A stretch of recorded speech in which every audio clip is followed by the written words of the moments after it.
Maestro, los que trabajan en finanzas de la provincia, ¿qué están haciendo? ¿Qué son primos de alguno que están ahí? El ministro de Economía de la provincia, ¿qué hace, boludo? ¿Qué es hermano de Kicillof? O sea, en primero de finanzas te enseñan eso.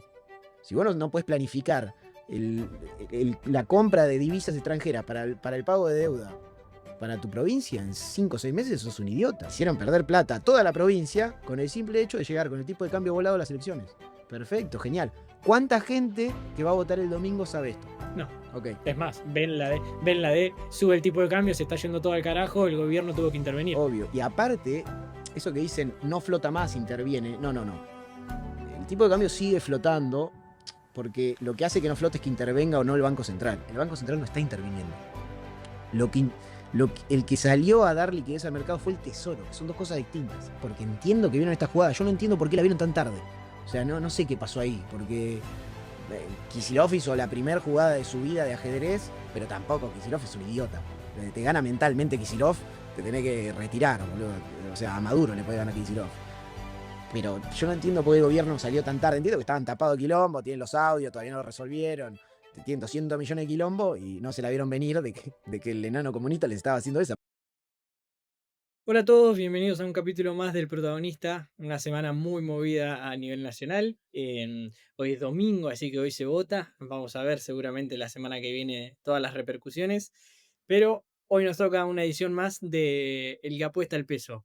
Gana y vamos a ver justamente las elecciones, la política y la economía está muy relacionada. Tuvimos unas semanas muy volátiles en todo lo que es el dólar, mercados. Y por suerte tenemos a Fran para explicar un poco tal vez qué pasó desde su perspectiva y qué podemos llegar a esperar en las próximas semanas. Fran, bienvenido una vez más, gracias. ¿Qué haces, gordo? ¿Cómo estás? ¿Todo bien? Todo tranquilo, brother, bastante movidito. Si te parece, sé que tenemos mucho material de pensando a futuro de la inflación argentina y esos temas, pero si te parece, hacemos breve una pequeña reflexión tal vez de lo que estuvo pasando y por qué es tan importante lo que vamos a hablar hoy para el futuro de la Argentina. Si querés te doy pie y después ya arrancamos. Bueno, básicamente, en resumen, lo que pasó es que en Argentina cada 2 años tenemos elecciones y todos los mercados y toda la economía argentina se mueve según lo que pasa en las elecciones. La economía argentina está arraigada increíblemente a la política y es todo el caos que vimos en el último tiempo.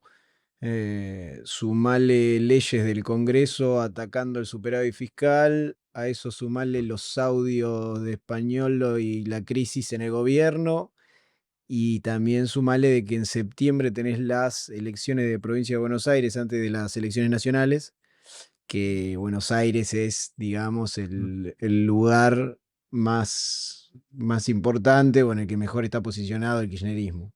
Entonces, todo eso genera un montón de ruido. A la vez se armó ruido en las últimas semanas o en los últimos días de que el Tesoro Nacional iba a dar liquidez al mercado de cambios. Eso, yo entiendo que no lo explicaron bien por algún tipo de estrategia. Eso no es lo mismo a que intervenga el Banco Central. No es que el gobierno está interviniendo el tipo de cambio. El Tesoro va a dar liquidez al mercado de tipo de cambio. Yo creo que es en respuesta a una jugada de ajedrez que hizo el señor Kicillof. Eso lo dejamos, si querés, para el final, que me explayo un poco más a contar qué fue lo que hizo la provincia de Buenos Aires, por qué se generó tanto ruido en el mercado de cambio, por qué se voló el dólar y nada, y por qué el Tesoro salió a inyectar liquidez, a decir esto de dar liquidez al mercado de cambio. Ok, sí, me parece súper interesante también porque justamente fue el argumento de la oposición, el decir, menos mal que no intervenían y como que ahora están interviniendo. Por lo que vos decís, no es lo mismo. Bueno, me imagino que también vamos a explicarlo después, el por qué exactamente no es lo mismo. Pero si te parece, nos metemos bien de lleno con el tema, que si no me equivoco es la inflación y por qué es tan relevante que una vez por todas Argentina elimine la inflación y toda la prosperidad que viene. Y después sí, ya atándolo, porque sé que está muy relacionado a esto que comentás de la jugarreta que hizo Kicillof y la respuesta que tuvo el gobierno. Paso a presentar, si te parece. Dale, para hoy el tema que te traje es la gran importancia que tiene erradicar la inflación en el largo plazo y muchos, o sea, es muy conocido porque en el mediano y en el corto plazo es muy importante erradicar la inflación. Primero que nada, la inflación es la inflación es el ruido en el sistema de precios. Entonces, si vos tenés inflación, la economía no se puede coordinar bien y entonces no se puede invertir en los lugares que tenés que invertir, no se puede consumir lo que la gente tendría que consumir. Y eso es a mediano y largo plazo, es un gran problema. Pero además, hoy te traje una teoría que es de un autor, del autor de un libro, por lo menos es la tesis de donde yo la leí. El tipo se llama este apellido Saifeddin, y su libro, su libro se llama El patrón Bitcoin. Y en el patrón Bitcoin el tipo plantea una tesis, desarrolla una tesis que yo nunca había leído, que es que las sociedades que tienen dinero duro, o sea, dinero que es escaso y que es difícil de producir, desarrollan perspectivas de largo plazo, a diferencia de las sociedades que tienen dinero blando y que lo único que les preocupa es qué van a comer mañana. Mientras las sociedades que tienen dinero duro pueden construir catedrales y construir cosas para la eternidad, las sociedades que tienen dinero blando sobreviven y como mucho mantienen lo que tienen. Entonces el tipo plantea esta teoría que me parece muy buena, yo coincido bastante, y lo que te traje un poco fue muestras históricas de cuándo pasó, cuándo hubo dinero duro, qué pasó en esa época, y cuándo hubo dinero blando o débil, y qué pasó en esa época. Claro, a ver, Fran, si te interpelo bien y corregime cualquier cosa. Prácticamente hoy por hoy en la sociedad, más o menos, tenemos una sociedad de dinero blando. ¿Por qué digo más o menos? Porque obviamente no es lo mismo el peso argentino que el dólar americano, que el franco suizo, que la lira turca. Pero en cierto punto entraría todo en una categoría de dinero blando. No así en otras épocas donde tal vez tenías el dinero relacionado al oro o directamente usabas oro, que eso sería ya más dinero duro. ¿Es así un poco la diferencia como para que se entienda? Sí, sí, exacto. Incluso Saifeddin en el libro habla del dólar, o sea, del dinero fiduciario. No es que no está hablando ni siquiera del peso, que el peso es 100 veces peor.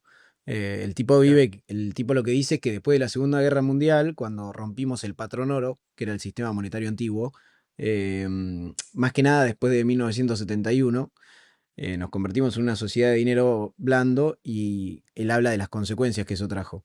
Y también va marcando. ¿Qué era el patrón oro y cuál es el sistema? O sea, la leve diferencia que hay que es bastante En importante. el patrón oro original, cada moneda de los bancos centrales estaba vaqueada contra un precio en oro. O sea, los bancos centrales tenían oro y un peso valía 1,6 onzas de oro, un dólar valía una onza de oro.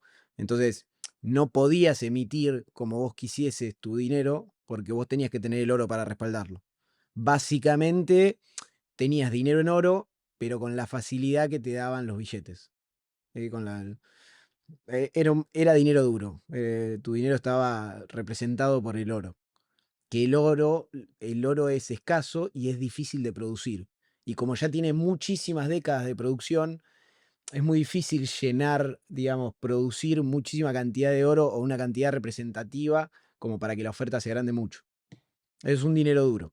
A diferencia de después de 1971, Nixon, la salida del patrón oro y la conversión al dinero fiduciario, Nixon lo que dijo es, bueno, ya el dólar no está vaqueado por el oro y entonces ustedes confían en el dólar porque confían en el dólar y porque lo decimos nosotros y ahí nos convertimos en un sistema de moneda muchísimo más débil.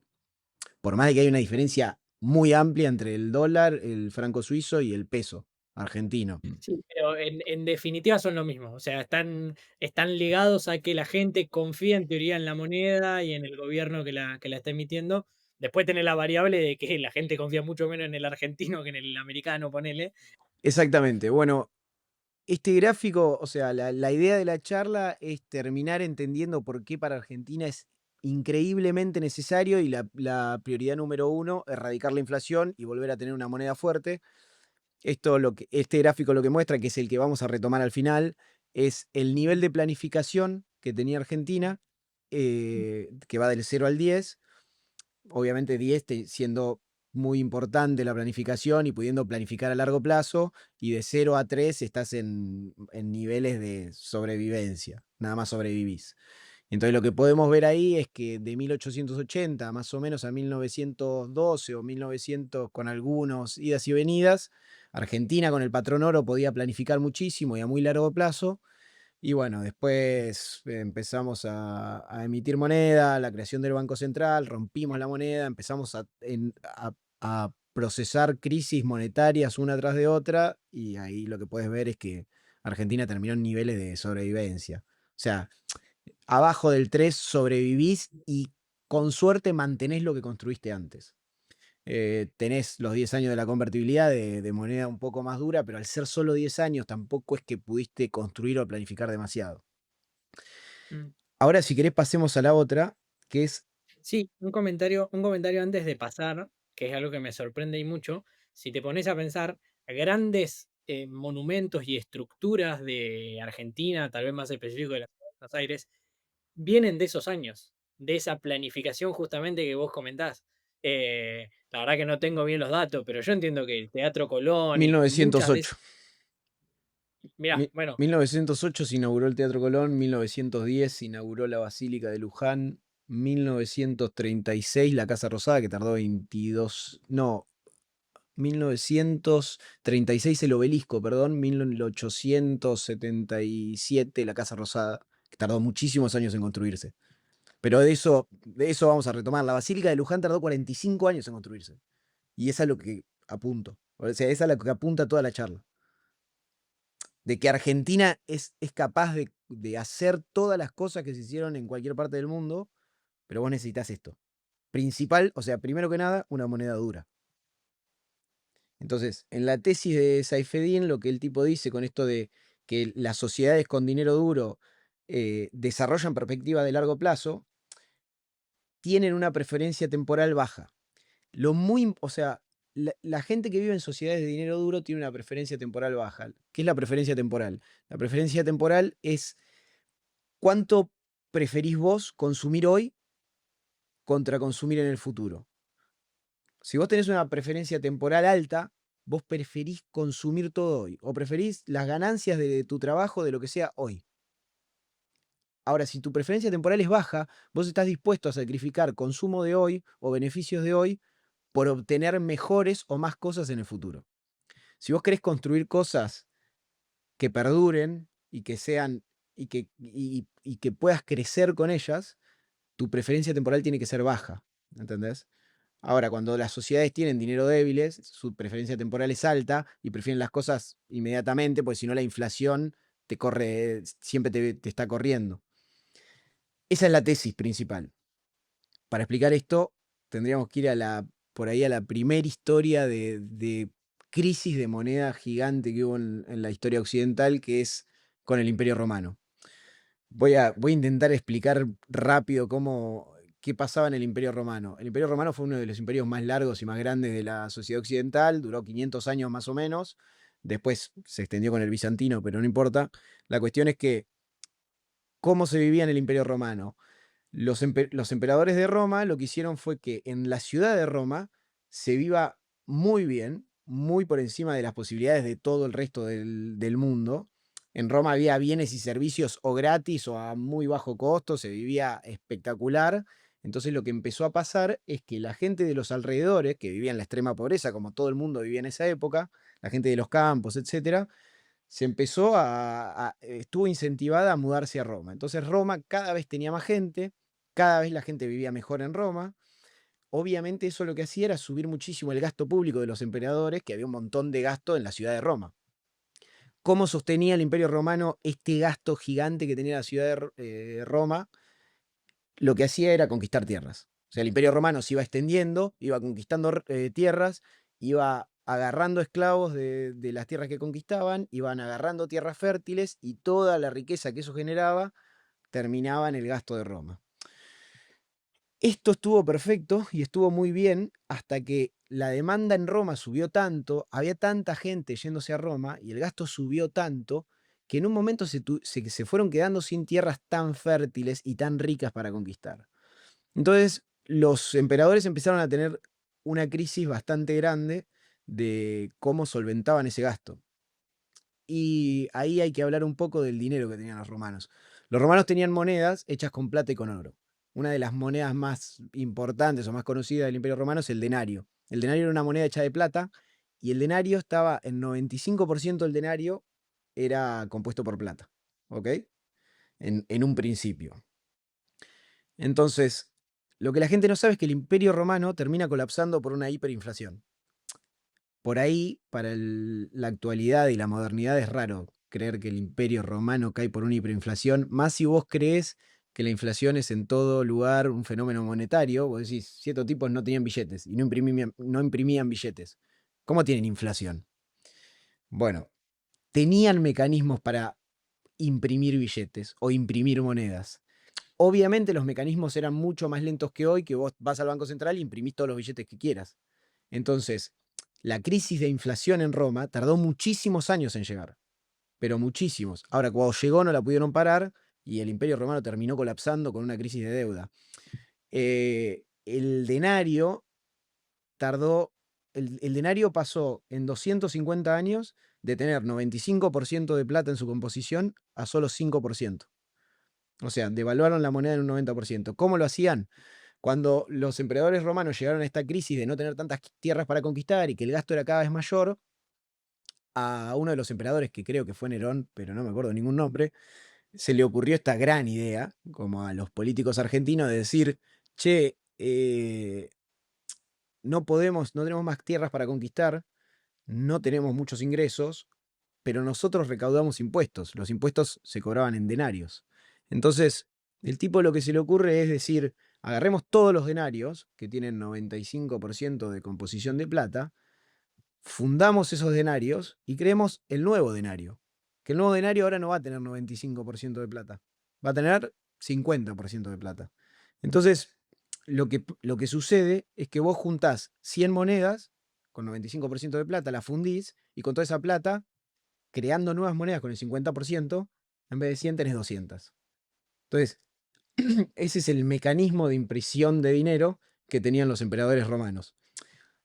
Por eso llevó tantos años, o sea, tardaron 250 años en desplomar todo el denario, pero del 95% de composición de plata llegaste al 5%.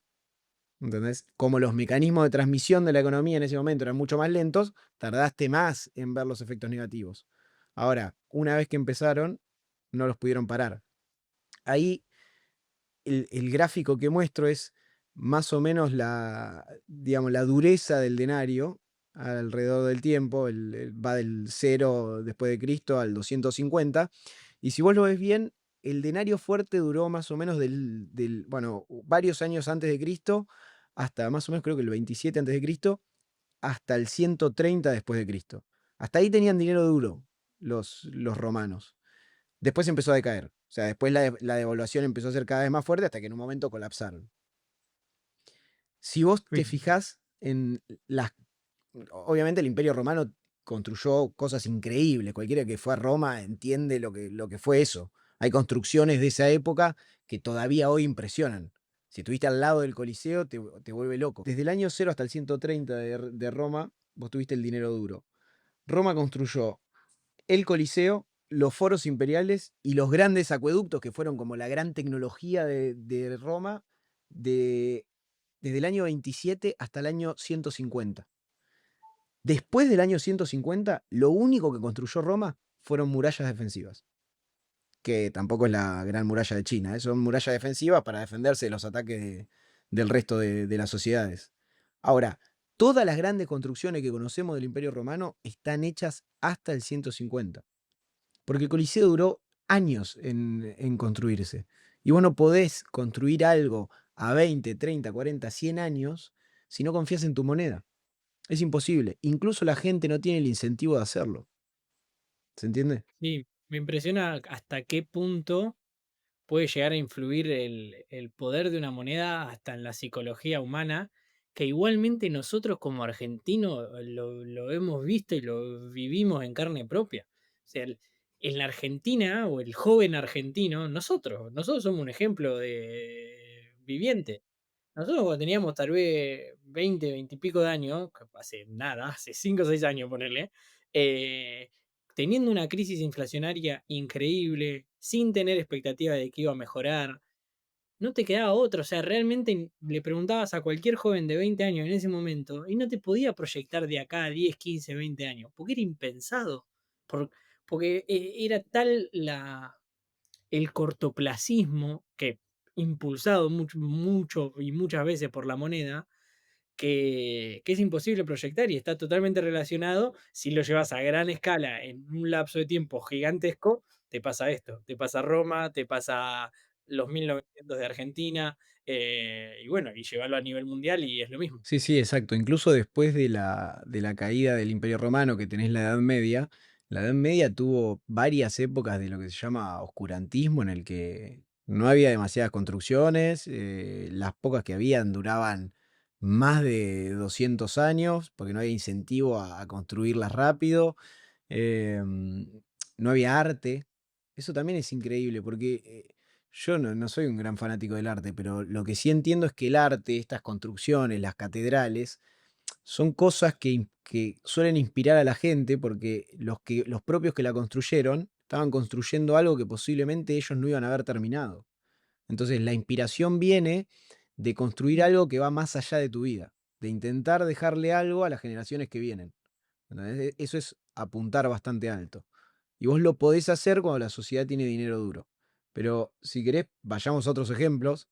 Em, es lo que te decía, desde el Imperio Romano vos tuviste ciertas épocas como el gótico, en el que se construyeron catedrales y se construyeron bastantes cosas, pero no fue hasta que los Medici, que son la familia esta muy conocida de Florencia, los Medici eran bancarios y los tipos crearon su propio dinero. Los Medici no se hicieron hiper conocidos y ricos porque crearon dinero. En esa época todos los bancos privados hacían su propia moneda. La fortaleza de los Medici fue que construyeron el florentino, o el, no sé si también es el florín, que duró 200 años y dio 200 años de estabilidad. O sea, era una moneda muy dura, la de los Medici, por eso era muy conocida, todo el mundo quería cobrar y pagar en esa moneda, y eso duró 200 años. Y literalmente esos 200 años son los 200 años del Renacimiento. Que el Renacimiento, yo no soy un experto, pero el Renacimiento se llama Renacimiento porque venías de una época medio oscura de las sociedades, donde no había grandes cosas, y el Renacimiento empieza otra vez a tener arte, a ver cosas de la antigüedad, de Grecia, del Imperio Romano, empieza a construir de nuevo grandes cosas. Entonces, es otra muestra de que una moneda dura cambia muchísimo a la sociedad. Y la sociedad empieza a apuntar mucho más alto y a más largo plazo. De esta época lo tenés a Da Vinci, tenés todo lo que conocemos de Florencia hoy sale de acá. Sí, tal cual. Por ejemplo, el caso tal vez más famoso de Florencia en ese caso es la catedral de Florencia, que es gigantesca, es una de las más grandes de Europa y del mundo. Y básicamente la catedral se arranca a iniciar a construir antes del 1300, en el 1290, hasta que llegan a un punto en el cual no podían, porque el avance tecnológico no les daba para terminar de colocar la cúpula. No había la tecnología suficiente para intentar colocar la cúpula y que no se desplome todo. Hasta que llega Brunelleschi en el 1420, o sea, 100 años después de haber iniciado la construcción, y trae, bueno, él se inventa una manera y la terminan construyendo como él dice, y creo que si no me equivoco termina la construcción en el 1440, 50, o sea, hasta incluso Brunelleschi casi no termina, casi muere antes de que se termine, y algo que habían empezado hacía 100 años. Y bueno, como la catedral creo que es el ejemplo perfecto para esto que vos decís, cuando tenés una moneda dura podés pensar proyectos de construcciones de 100 años. O sea, ponerse a pensar ahora, 2025, empezar una construcción que puede llegar a terminar en 2130, ponele. Sí.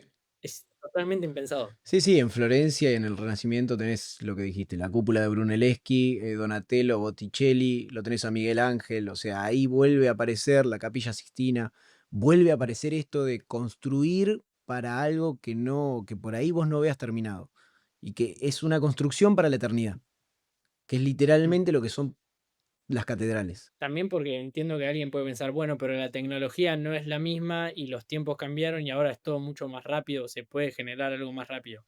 Sí, pero ahora estarías utilizando el máximo de tu tecnología como en ese momento utilizabas el máximo de tu tecnología. Entonces, ¿Y qué construcción tenemos así? O sea, tenemos muchos rascacielos que van a durar porque inventamos el aluminio y está bien, pero ¿qué construcción tenés?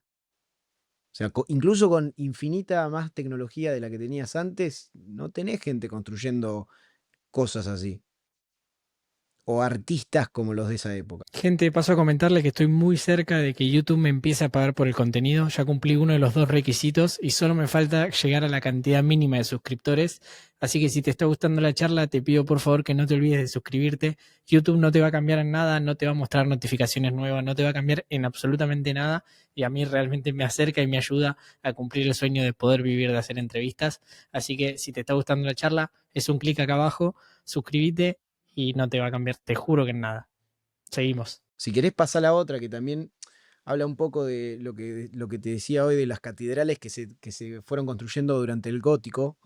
Otra cosa importante también de tener moneda dura es que lo que pasaba cuando se intentaba construir cosas como catedrales, que son cosas para la eternidad, con moneda débil, es que tardaba muchísimo tiempo, porque nadie estaba incentivado a invertir, a hacerla, a trabajar por eso, entonces iban frenando.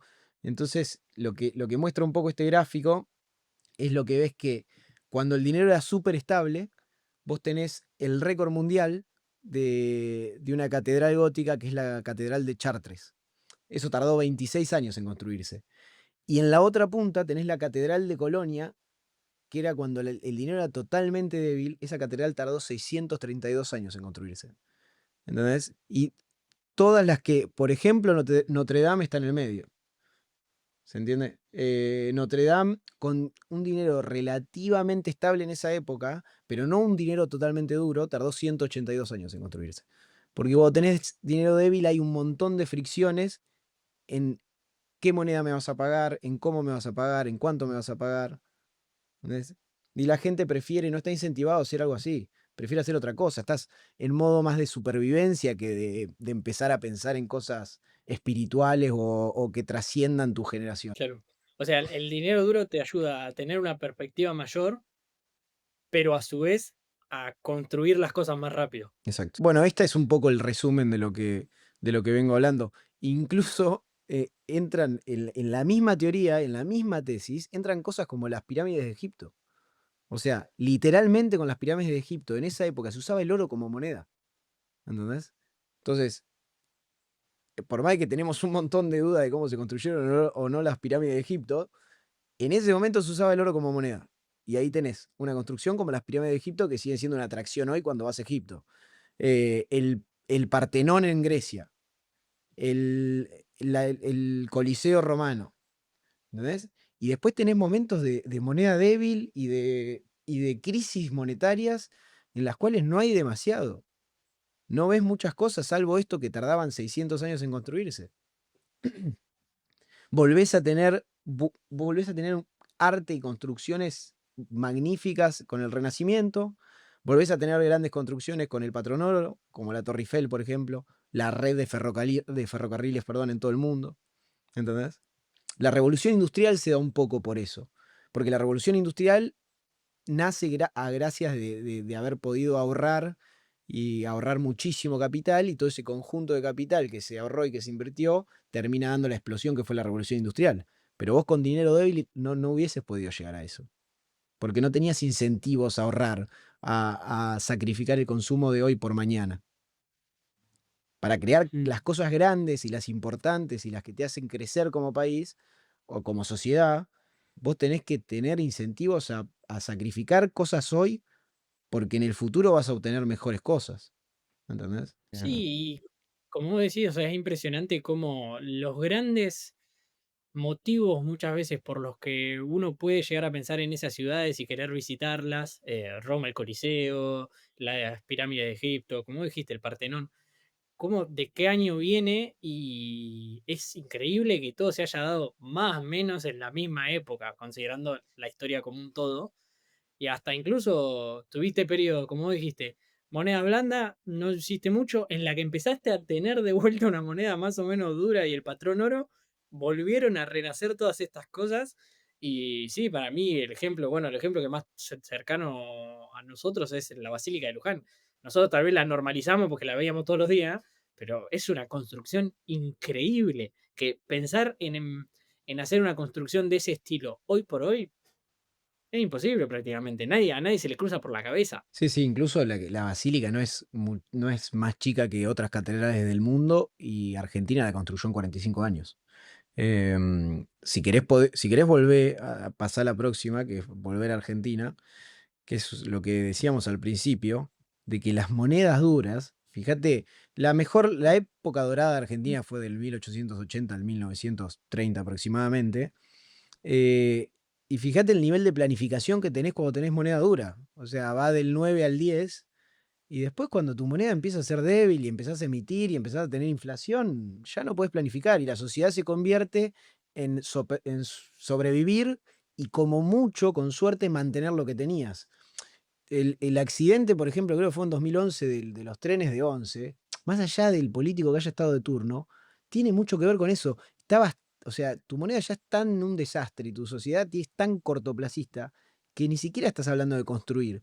Estás hablando de que no podés ni mantener lo que tenías.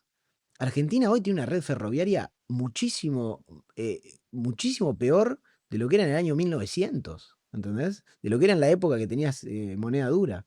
Y no tiene sentido. La tecnología creció infinitamente, ¿entendés?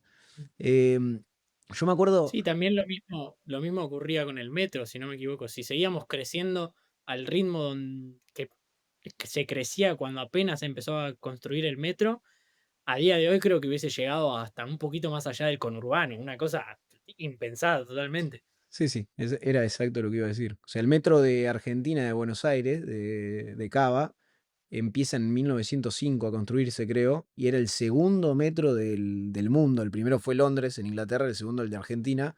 Y si se hubiese seguido construyendo a esa velocidad, el metro, me acuerdo, en el año 2000 hubiese pasado seguramente por Luján y hoy estaría muchísimo más allá. ¿Entendés? Em, y toda la red ferroviaria la tenés destruida. Y volviendo otra vez a las construcciones, o sea, esto, por eso vuelvo al punto de que destruir la inflación tiene que ser la prioridad uno de Argentina. Porque más allá de las cosas banales, banales no, las cosas, los resultados muy buenos de corto plazo, que es bajar la pobreza, lo de mediano plazo, que es que la economía te empiece a coordinar como te tiene que coordinar, en el largo plazo también, y en un plano por ahí más espiritual o motivacional o de que los habitantes de esa sociedad apunten más alto, eh, también afecta muchísimo tener un dinero duro o un dinero blando, ¿entendés? En, en la época del dinero duro, del patrón oro en Argentina, es lo que decíamos, se construyó en 1908, se inauguró el Teatro Colón. El Teatro Colón tardó 20 años en construirse. Y el Teatro Colón es uno de los teatros con mejores acústicas del mundo. ¿Entendés? 20 años. Vos no podés construir algo de acá a 20 años hoy, con un peso haciéndose mierda. No tiene sentido. La Basílica de Luján, que es lo que decís, la vimos todos los días y la normalizamos, que es una locura, tardó 45 años en construirse. Y eso lo hicieron en Argentina, ¿entendés? No vino Da Vinci a construirla. Lo puede hacer cualquiera, pero digo, es una construcción de 45 años, se inauguró en 1910. Lo que te decía, el obelisco fue en 1936. Por más de que ya venías cayendo, todavía tenías una moneda medianamente como la gente, hasta el 1945 con la creación del Banco Central y ahí ya está, tiraste todo por la borda. Y no tenés ninguna otra gran construcción en Argentina. ¿Qué grandes construcciones tenés después de esa época? La Casa Rosada, que también tardó 20 y pico de años en construirse, se terminó en 1876, 77. Si vos tenés una moneda dura, apuntás alto. Y todos los habitantes de la sociedad. Y esto es importante también, mira, hay una gran correlación, por ejemplo, entre el higiene bucal y la riqueza. O sea, si vos sos, la gente que menos plata tiene, está menos preocupada en lavarse los dientes. Y vos decís, bueno, pues no tienen plata. No, no es porque no tienen plata. O sea, hay una gran parte de eso que es, vos te lavás los dientes porque vos en el futuro, cuando seas grande, querés tener la dentadura más o menos como la gente. Si vos estás peleando por ver qué carajo comés hoy o mañana, lavarte los dientes no es una de tus prioridades, porque no podés pensar tan lejos, ¿entendés? Entonces, La preferencia temporal es muy importante para que una sociedad avance y para que una sociedad se desarrolle. Argentina no puede ser un país desarrollado nunca si no empieza a tener una red ferroviaria como la gente, porque es un país largo. Todos los países largos y grandes tienen redes ferroviarias muy buenas. Estados Unidos, Canadá, Rusia, China. ¿Entendés? Argentina necesita una red ferroviaria. Después, más allá de que está la teoría de que si desarrollás el ferrocarril, los camioneros se quedan sin laburo. Mentira. Hay tramos cortos en los que los camiones son mucho más eficientes que los trenes. Y los camioneros no se quedarían sin trabajo, solamente harían rutas más cortas.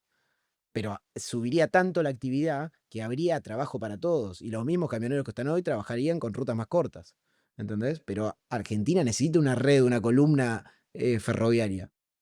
Y eso no lo vas a poder hacer hasta que no tengas por lo menos hasta que no saques la inflación, porque son construcciones, infraestructuras que llevan muchos años, ¿entendés? Sí, estamos, a ver, es como vos dijiste, esto es muy a largo plazo, se suele hablar de los beneficios al corto y mediano plazo de erradicar la inflación.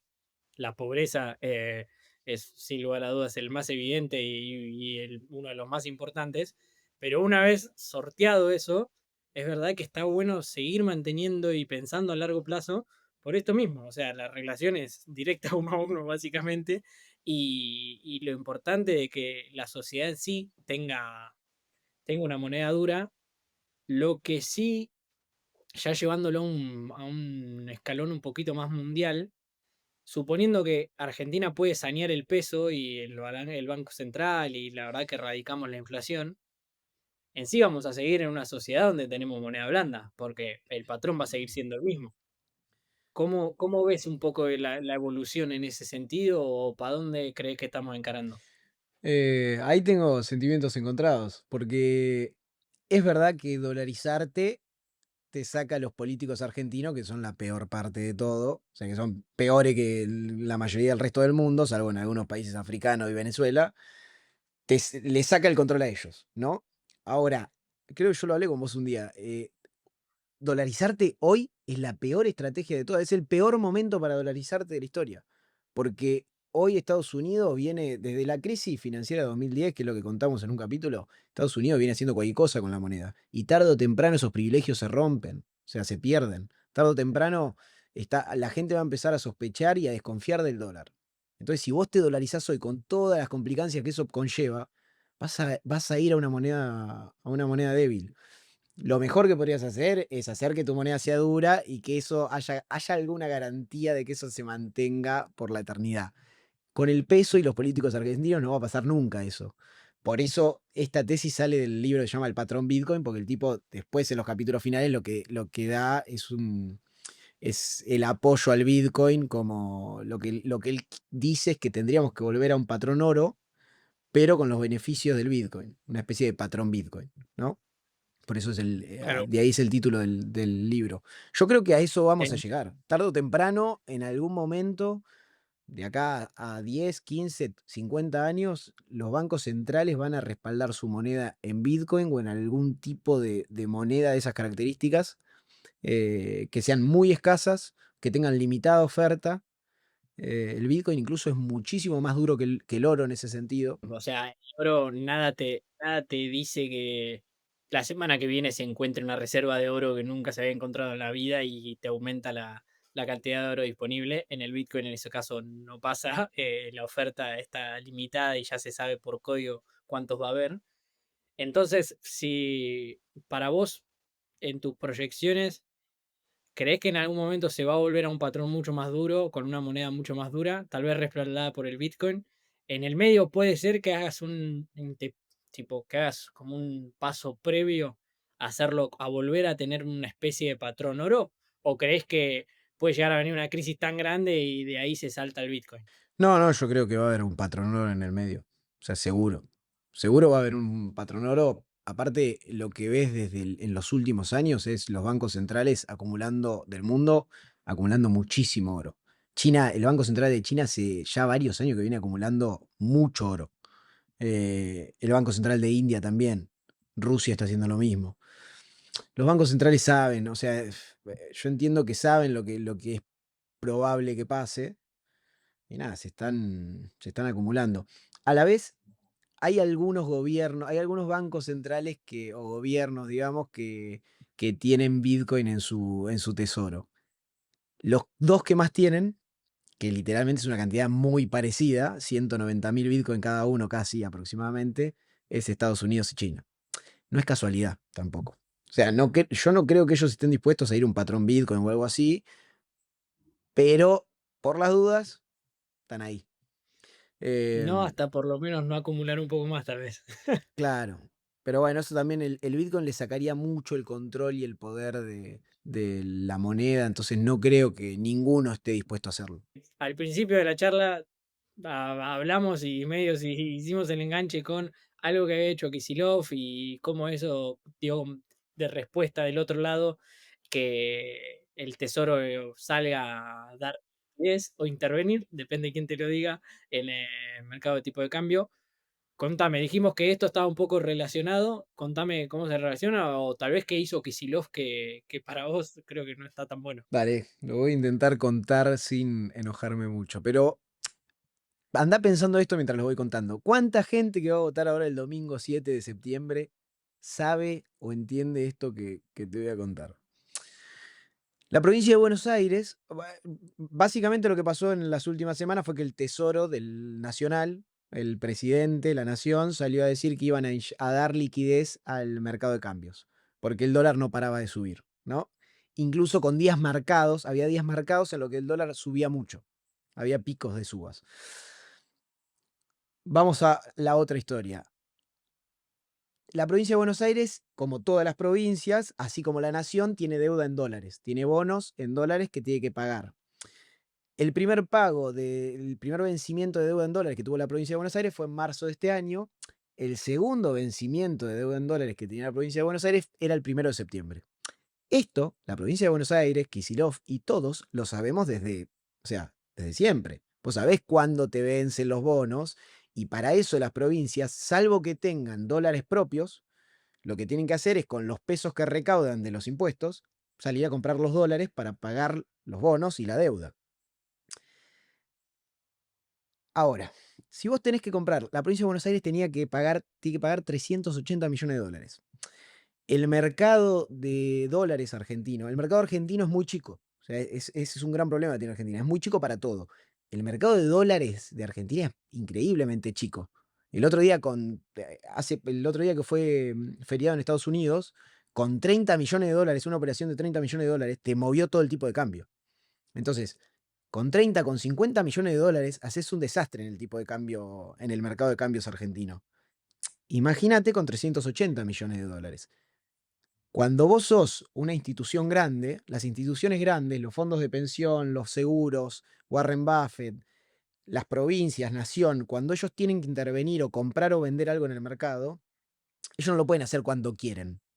Lo que se dice es que lo hacen cuando pueden. O sea, Warren Buffett, si tiene que comprar una acción, como maneja mucho volumen, esto es necesario que lo explique, como maneja mucho volumen, él no puede salir y comprar la acción cuando quiere. Porque lo que pasaría si tiene una acción a $10 y dice, bueno, la quiero comprar, él tiene tantos dólares, tantos millones de dólares y tanto volumen, que si la compra toda entera el día que quiere, termina comprando la acción en promedio a 15, la que valía 10, porque empieza él mismo a empujar el precio para arriba. Entonces lo que hacen estas personas, estas instituciones grandes, es compran cuando pueden. Cuando hay una mala noticia, cuando la gente por alguna razón quiere vender, ellos van comprando esparcido en el tiempo. Nada que un chico que haya hecho finanzas en primer año de la universidad no lo sepa. La provincia de Buenos Aires, que tenía que comprar 380 millones de dólares y lo sabía, o sea, y lo tenía que hacer desde marzo que pagó el primer vencimiento, tenía tiempo hasta 1 de septiembre para, ¿no? Para afrontar la deuda que sabía que tenía.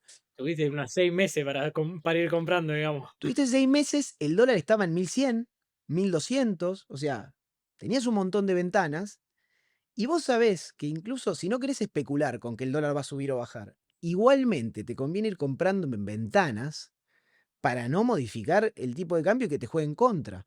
Porque si vos comprás todo de una, lo que haces es perdés plata en la operación. Empezás comprando, hoy que el dólar está a 1300, lo salís a comprar todo de una y terminás comprando a 1400, porque vos mismo moviste el precio.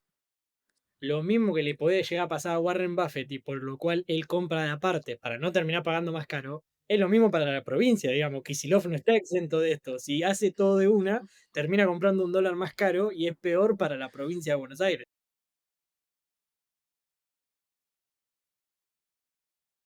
¿Por qué termina comprando un dólar más caro? Porque no hay tanta liquidez en el mercado.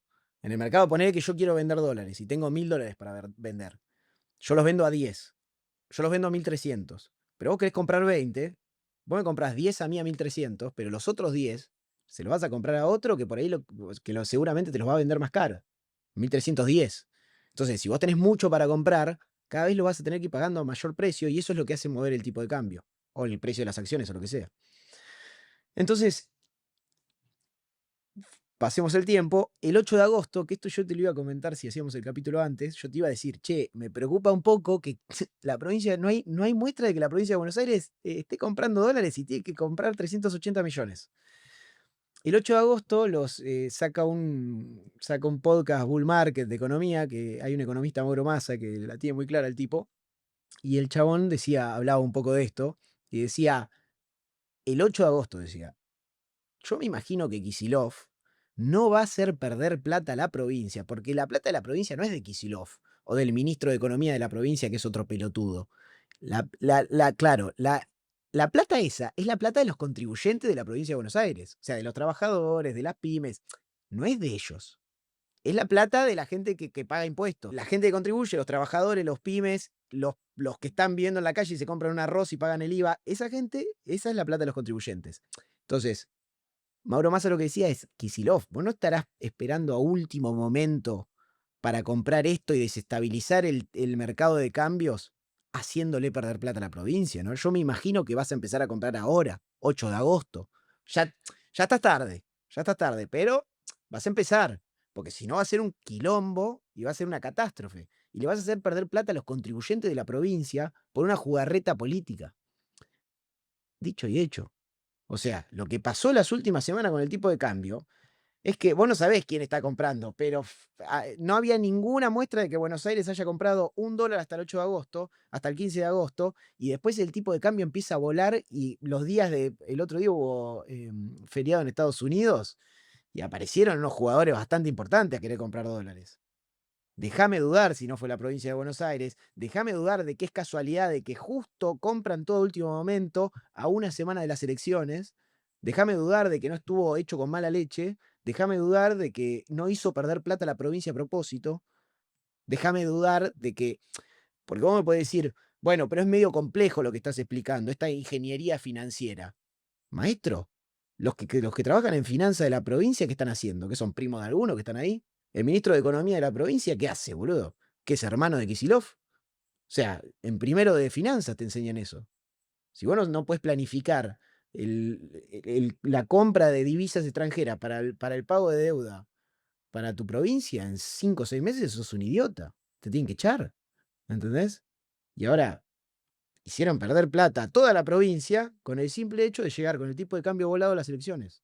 Perfecto, genial. ¿Cuánta gente que va a votar el domingo sabe esto? No. Ok, Es más, ven la de, sube el tipo de cambio, se está yendo todo al carajo, el gobierno tuvo que intervenir. obvio. Y aparte, eso que dicen no flota más, interviene. No, no, no. El tipo de cambio sigue flotando porque lo que hace que no flote es que intervenga o no el Banco Central. El Banco Central no está interviniendo. Lo que, in- el que salió a dar liquidez al mercado fue el Tesoro, que son dos cosas distintas. Y el Tesoro lo salió a hacer con el superávit fiscal. El Tesoro, al tener superávit fiscal, lo que fue haciendo durante todo este tiempo fue comprando dólares, ¿ok? Para afrontar deuda, porque tiene algunas obligaciones con el FMI. El Tesoro compró 3.000 millones de dólares. Y eso los tiene, ¿entendés? Entonces, lo que salieron ahora, porque entiendo que vieron esta jugada, yo no entiendo por qué la vieron tan tarde. O sea, no sé qué pasó ahí, porque Kicillof hizo la primer jugada de su vida de ajedrez, pero tampoco Kicillof es un idiota. Te gana mentalmente Kicillof, te tenés que retirar, boludo. O sea, a Maduro le puede ganar Kicillof. Pero yo no entiendo por qué el gobierno salió tan tarde. Entiendo que estaban tapados de quilombo, tienen los audios, todavía no lo resolvieron. Tienen 200 millones de quilombo y no se la vieron venir de que el enano comunista les estaba haciendo esa, pero nada, salieron a tapar ese quilombo, salieron a dar liquidez al mercado. Es decir, lo que quise para mí lo que quieren decir es, cuando entre Buenos Aires y el resto de provincia, porque son de a todo esto Buenos Aires no es la única que necesita pagar. En las provincias en total más o menos tienen que pagar 600 y pico millones de dólares. Buenos Aires tiene 380 millones. O sea, Mm, obviamente es la más eso es fuerte, lo más del 50%. ¿Las otras provincias mantuvieron una actitud parecida o ya se veía que venían comprando? No lo tengo tan claro eso. Entiendo que seguro que sí. Son todos, todos cornetas. Pero nada, me sorprende la, la avivada de Kicillof. Primera vez en su vida que demuestra que tiene más de 3 neuronas. Ahora, entiendo que también es porque los opositores, los contrincantes que tiene arriba ahora del ring, son tan 10 niveles arriba de los que tenía antes. Antes, diciendo boludeces y precios cuidados. Me olvidé un paréntesis. En el Imperio Romano, en el 301 después de Cristo, después de que haya colapsado todo, hiperinflación y qué sé yo, hubo un emperador que se le ocurrió una maravillosa idea, que fue algo así como eclisto de precios, o algo así se llamaba. Puso control de precios. Adiviná si funcionó. De ahí viene la historia, el libro ese de los 3000 años de control de precios, algo así. Milei lo cita un Sí, montón sí. cuando hablaba de la inflación. Lo aplican Eh, hace 3000 años, no funcionó nunca. Pero acá Tal le cual. ponen precios cuidados. Y por ahí funciona. Che, my friend, ¿podemos decir entonces que Kicillof empobreció a la provincia por el simple hecho de desestabilizar al gobierno y querer ganar una elección? Sí, sí, básicamente. Y también para contribuir a lo que habíamos dicho en una de las estrategias que habíamos usado antes, que el dólar estaba a 1375 y ahora está en 1375, yo pensé que lo íbamos a ver más bajo. Déjame decir esto. Porque a todo esto agrego, porque vos decís, ok, pero por ahí no fue mala leche. Boludo, el dólar en Argentina tiene estacionalidad. ¿Qué significa? Vos sabés que el campo liquida fuerte hasta julio, ¿entendés? Entonces, hasta julio vos tenés estacionalidad, o sea, vos lo que tenés es muchísima oferta de dólares. Si vos sabés que necesitas pagar en septiembre, que necesitas dólares, comprá antes, papá. Comprá cuando hay más oferta. Es obvio que vas a comprar más barato si compras en ese momento. Ahora no, esperaste que el campo liquide todos los dólares, esperaste a que la estacionalidad te juegue en contra y saliste a comprar después.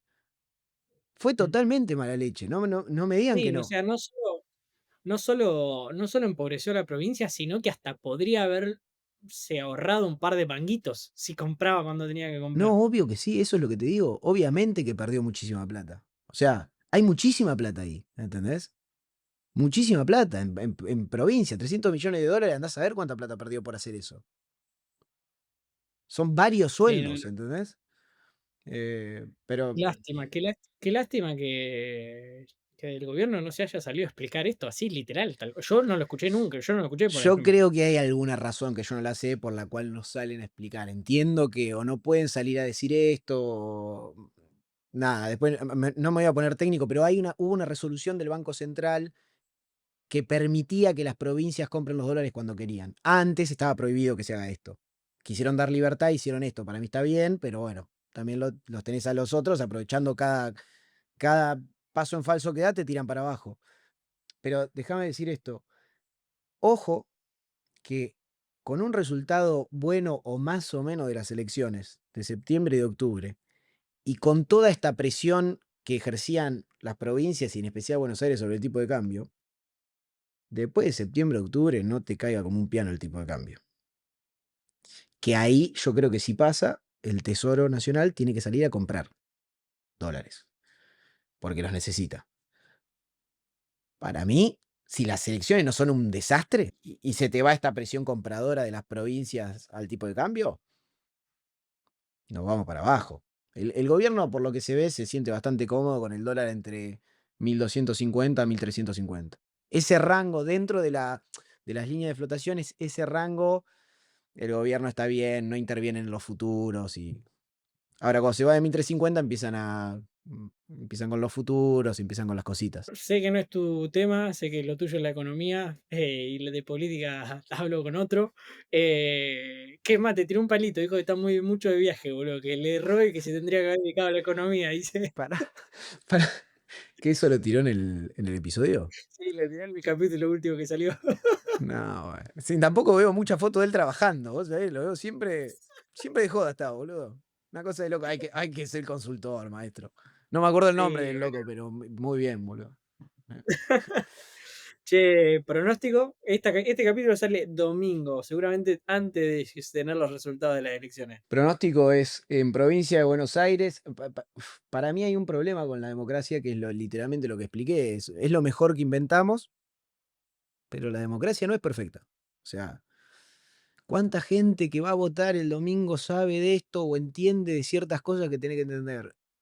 Déjame de dudarlo, yo no quiero ser termo y pararme sobre un lugar, mirar a gente desde arriba, no lo hago. Pero digo, es muy difícil, boludo, es muy difícil. Y para mí en provincia de Buenos Aires va a ganar Axelito, que es el peor político de la historia argentina, va a ganar por 1 o 2 puntos, lo cual es muy positivo para el gobierno, y en octubre arrasa la Libertad Avanza. Así que en septiembre para mí va a estar la última oportunidad de comprar cosas argentinas. Ojalá, porque si ganan abismalmente, volvés al pasado. O sea, chao. No sé. Literalmente, Sí, si, porque si, si le va mal, el Merval que hoy está en dólares en $1.400, lo tenés que ir a buscar a 600. O sea, te metes todo de canto. el culo. Yo iba a decir el Sí, otro. creo que los números que estaba mostrando Tomás en la sección anterior, lo de qué dice la gente, que es donde hablamos más de política y encuestas, la última que vimos en provincia mostraba una diferencia de 3 4 puntos a favor de Fuerza Patria. Para mí ese es el resultado medio que deja contento a ambas partes. Ya una diferencia mayor de 4 puntos, para mí es un mal resultado para la Libertad Avanza. Y bueno, una diferencia menor obviamente es un buen resultado para el oficialismo. Yo creo que coincido con tus números. Para mí va a ganar Fuerza Patria por poco, pero va a ganar. Y no, y en octubre, si bien falta un abismo, para mí en octubre sí gana tranquila la Libertad Avanza con por lo menos 6 7 puntos de diferencia. Sí, yo creo lo mismo. Ojalá que sea más, boludo. Ojalá que sea más porque más allá de que sea liberal, no sea liberal, nada, Argentina necesita arreglar su economía ya, no tenemos. ¿Cuánto tiempo más hace 80 años que tenés una moneda de mierda, que sos un país que sobrevive, que ni siquiera puede mantener lo que tiene? Basta, boludo, basta, basta, basta. Basta, basta, empecemos a construir catedrales, basta. Maduren, boludo, maduren y hagan catedrales, hijo de puta.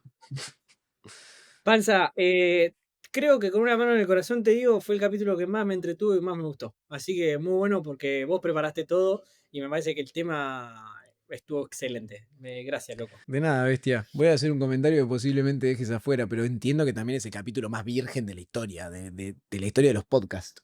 ¿Por Pero bien, qué? hablamos, hablamos de historia y ¿Porque me tocó? economía, maestro. Yo esto no se lo puedo mostrar a nadie, boludo. Amigo, nada, pero ya se te va a dar, boludo, tranquilo, boludo. Dignidad se pierde en algún momento Chupame de su los vida. huevos, boludo. Ah, boludo. A alguien le va a gustar, amigo, qué sé yo. Nah, estuvo Veremos. bueno, estuvo bueno. Ah, abrazo.